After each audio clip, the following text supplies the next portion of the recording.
They never arrive with thunder. No storm, no warning. Just presence. A quiet shape in the crowd. A whisper folded inside silence. They never demand attention. It finds them. You don't remember their name, only that their words stay with you. Words that sound rehearsed. Ancient. Like a warning repeated across centuries, always too late to matter. They call them the knowing ones. Folklore places them across crumbling borders, from the deserts of Mauritania to the snowy ridges of Central Asia. Wanderers. Elders. Ghosts in warm skin. In village fireside stories, they show up just before disaster. A landslide. A collapse. A fever. They don't stop it. They don't panic. They just say things like, "The shadows won't stay flat tonight. You mustn't touch the mirror after dawn." In 1997, a bus plunged into a gorge in Kazakhstan. The black box recorder captured humming, then a woman's voice. "Don't look at the mountains tonight. The face is awake." No one remembered her boarding. No one knew her name. But survivors say she smiled and vanished before the first jolt. A Reddit post, now deleted, told of a man crossing a foggy bridge. An old figure walked beside him and whispered, "It'll break on the fourth step." 2 days later it did. The post went viral. Then vanished. Accounts deactivated. Screenshots blurred. No one could verify. But the comments beneath it all said the same thing: "I saw him too." Psychologists call it backloaded clarity. A trauma trick. The mind attaching meaning to chaos after it's over. But that doesn't explain how dozens in different countries describe the same figures, the same phrases, the same feeling. Like déjà vu laced with dread. Some say it's a kind of survivor's guilt. Others call it a form of soft precognition, a knowing that travels through emotion, not logic. But a handful of researchers believe something darker. That these figures aren't warnings. They're records.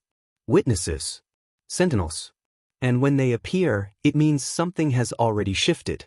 They never stop the disaster. Never scream. They just speak. And what they say always feels wrong, until it's too late. The stare is not the same number today. She's already been replaced. Sentences that cling to your ribs like wet cloth. Words you'll remember on the day everything collapses. And always, always the same question: have we met before? Maybe wisdom isn't the gift we think it is. Maybe some knowledge was meant to haunt, not help. Maybe the knowing ones aren't late at all. Maybe they arrive right on time, to say goodbye. He never wept. Not once. Even when the mother collapsed over her son's grave. Even when the fire took the twins. He was always there, silent, respectful, unmoved. The villagers called him kind. Helpful. Harmless. But no one knew his name. No one remembered when he arrived. And still, he was in every photograph, every funeral, every loss. At first, people thought he was just lonely. A wanderer with nowhere to go. But over time, the pattern grew stranger. He never changed. Not his coat, not his shoes. And while decades passed, his face remained the same. Uniged. Untouched. Unclaimed by time. As if grief couldn't find him. Death registries in eastern Turkey list a man named Harun Sayed appearing on guest logs from 1956 to 2002. Always in different towns. Always at unrelated funerals. Same handwriting. Same phrase in every condolence book: all knowledge is a return. Officials dismissed it. No relatives. No address. Just a name that kept surfacing. Like a stain the archives couldn't bleach. In a 2008 CIA memo, later unsealed, a program called Project Mirror explored the idea of empathic recorders. Operatives who didn't interfere. Who were trained to witness trauma without emotion. To catalog suffering for patterns, for lessons. The theory? That certain kinds of wisdom could only emerge when someone watched the cost in silence. One paramedic in Karachi recalled pulling a child from rubble after a gas explosion. Before she arrived, she saw a man standing across the street, still, unreadable, staring. He was gone seconds later. In Norway, a bridge collapsed in 1987. 5 survivors claimed they saw the same man, long face, neutral eyes, watching from the riverbank. Every sketch was identical. None of them knew each other. None had spoken. In Sufi lore, there's a figure, the green one, an immortal guide who protects through paradox. He drowns a boy so the village won't be cursed. He breaks a boat so its owners won't be seized. He ruins to save. His wisdom makes no sense until it hurts. Until it's over. What if these watchers are fragments of that same ritual? Not sent to help, not sent to heal, but to mark the moment when knowledge is transferred through grief. What if wisdom doesn't arrive with a lantern, but with a casket? Because some lessons can't be taught. They have to be buried. And maybe, every time we learn something unbearable, someone has to witness it, to keep it from vanishing. There's a theory that's never spoken aloud, only passed in hushes between intelligence officers, hospice nurses, and people who've seen too much, that there's always someone there. In the final minute. On the edge of the frame. Not crying. Not fleeing. Just recording. A vessel for sorrow. A living receipt. And when you finally spot him, the quiet man with the still eyes, it doesn't matter who's gone. It only matters that you're next. They told us it was an accident. A malfunction. A miscalculation. But what if it wasn't? What if someone knew it would break? What if the system was designed, not to survive, but to teach? In 2012, a file surfaced. Not in a leak. Not in a headline. But in silence, discovered by a maintenance technician scraping data off a forgotten government server. Hidden under layers of corrupted naming protocols, beneath folders labeled training_videos_2003 and soil_health_Uganda, was a file named WHISHDOM 7. A forgotten directive. Its tagline? Failure is the cleanest teacher. Most of the file was scrambled code and corrupted metadata. But what could be read didn't sound like research. It sounded like rehearsal. Test logs dated as far back as 1998 describe simulations where bridges collapsed on cue, where fire drills were issued late on purpose, where evacuation plans were deliberately confusing, not to prevent loss, but to study it. Pentagon documents declassified through FOIA show controlled degradation protocols, bureaucratic language for planned failure. Events made to look spontaneous. Real people placed in real danger. Not to stop disaster, but to learn from the chaos. The line reads, post-failure retention yields higher operational wisdom than pre-failure training. But the file goes deeper. A whistleblower, buried under layers of anonymity, released a blurred audio transcript. It's from a 2007 contractor meeting. The words are dry, but the meaning chills. For truth-based outcomes, simulate deception. For peace-based outcomes, simulate guilt. One experiment, run in an unmarked base somewhere in Nevada, placed drone pilots in simulations where a synthetic voice, calm, maternal, precise, whispered commands in their earpiece. It told them when to fire, when to pause, when to lie. It was designed to sound like intuition. One operator followed its guidance through 52 missions. Only after retirement did he learn it was an AI. A prototype conscience. Modeled on composite profiles of moral decision-making under pressure. Built not to protect, but to test instinct. Psychological theory calls it strategic intuition under duress.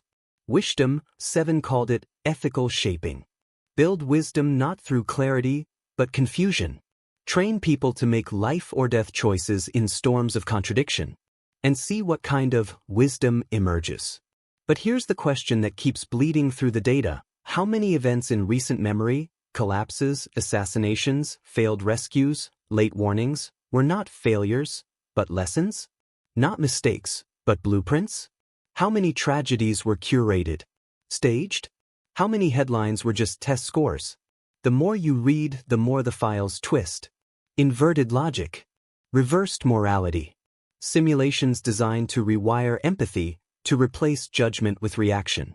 The goal was never clarity. It was programming.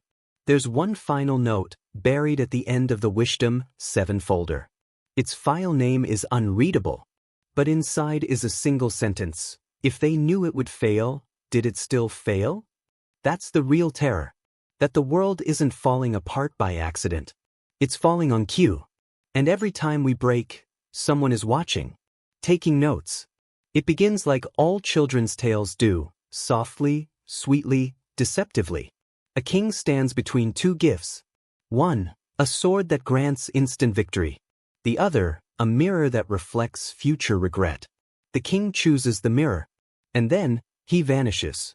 That's where the story ends, or where it begins, if you know where to look. Most dismiss it as folklore. A bedtime lesson about pride. But beneath the layers of metaphor is something colder. A pattern. One that repeats across continents. In Hebrew scrolls sealed in desert caves. In Arabic dream texts buried in mosque foundations. In Qing-era Chinese proverbs whispered only to rulers. The same story, a powerful man offered vision and erased by what he sees. In 2019, a Turkish archaeologist working near Diyarbakir unearthed a scroll, brittle, untranslated, and mostly burned. What survived was disturbing, field notes from an unnamed Ottoman general. No dates. Just the words. We followed the lines from the dream. The men were confident. Morning came. I was alone. The silent general, as he's now called, describes visions. A map that appears only under moonlight. A river that changes direction depending on who watches. And a battlefield that, when finally reached, was empty. No enemy, no allies. Just silence, and the mirror he had dreamed of, lying shattered in the dust. The parable of the sword and mirror isn't just a tale. It's a warning embedded in memory. A redacted truth hidden as bedtime poetry. For what? And from whom? Modern neuroscience offers a possible answer. In 2021, a paper quietly published, then quietly retracted, described anticipatory trauma response. The brain, when exposed to simulated regret often enough, rewires its decision-making process. Not through fear, but through paralysis. The subject stops choosing altogether, as if the future has already betrayed them. A now-suppressed TEDx talk, recorded in Prague and deleted within weeks, introduced a phrase that never left the room: empathy poisoning. The idea that too much foresight, too much moral clarity, is toxic. That some humans, when exposed to too much truth, break. Not from pain, but from knowing too much of it too soon. One researcher claimed that most ancient wisdom stories aren't lessons at all. They're treatment logs. Records of what happens to minds when they glimpse the unfiltered consequences of their choices. Not prophecy, but psychological fallout. A way to encode unprocessable knowledge into something soft enough to survive, like a fairy tale. The king didn't vanish. He was erased, from within. There's a whisper that repeats across versions of the tale. Never translated, never acknowledged. It comes just before the king disappears. I see it now, and it was never mine to stop. And if you listen carefully, buried in the footnotes of certain scrolls, there's a final addition. The mirror does not lie. It merely waits. Maybe that's why these stories persist. Not to teach, but to shield. Not to enlighten, but to slow us down. To stop the next king, or the next you. Because some wisdom isn't passed down. It's leaked. And if you're hearing this, maybe the mirror's already in your hands. They called it holy. The villagers used that word with reverence and with fear. When the flames came, fast, silent, from 5 separate directions, they destroyed walls, roofs, beds, food. But not the books. Not the scrolls. Not a single page of the children's parables that sat on wooden shelves. Not even the wood itself. It was as if the fire came to erase everything except the words. Syria, 2004. A village too small for most maps. No war. No bombs. Just heat. Right. Targeted. And then, nothing. What remained wasn't debris. It was memory, stacked neatly in the corners, untouched. Old teaching scripts, wisdom riddles carved into toys, clay tablets too brittle to move but somehow perfectly intact. The kind of fire that spares what matters and consumes what doesn't. But who decides that? Satellite data from that night offers no origin. No ignition source. No natural lightning. The flames began at once in 5 locations, with no smoke trail, no chemical residue, no scorch signature beyond the walls. It burned like something demonstrating. Not destruction, but selection. A child's bed frame, half gone, revealed a carving no one had seen before, a man with no eyes, holding a key in one hand and pressing a finger to his lips with the other. Beneath the image was a single inscription: "When the mouth forgets, the hands remember." A UN archaeologist assigned to document the site left after just 3 days. Her notes were minimal. Her voice reportedly shaken. 2 months later, she vanished. No ticket. No trace. The only record that remained was an unsent draft in her email folder, last saved at 3:11 a.m. "They're not stories," she wrote. "They're instructions." And now, 20 years later, the boy who survived that night, now a man, dreams of the figure from the carving. The blind man. The keeper of the key. He comes in silence, leans close, and whispers the same line each time: "You were not supposed to remember." Experts who've reviewed the fire site describe an impossible anomaly. Relics that should be flammable are now resistant to heat, even open flame.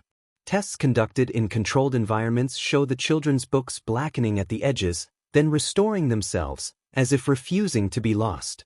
One engineer refused to continue testing, claiming the objects responded emotionally to being watched. That they knew. The pattern is not new. Across cultures, certain stories, the parables of kings, the mirror and the sword, the smiling funeral man, survive wars, plagues, empires. But perhaps because they were never meant to be interpreted, only preserved. Like coded rituals that demand to exist, even if no one understands why. Fire, once a destroyer, became their messenger. So who lit it? And if knowledge can now choose what survives, has it become alive? Maybe wisdom was never passive. Maybe the stories never asked to be remembered. Maybe they always knew that remembering too soon, or too clearly, would break something in us. That memory is a form of release, and sometimes, a trap. And maybe that's why the carving held a key. Not to unlock, but to bury. Because the most dangerous truths are the ones that refuse to die.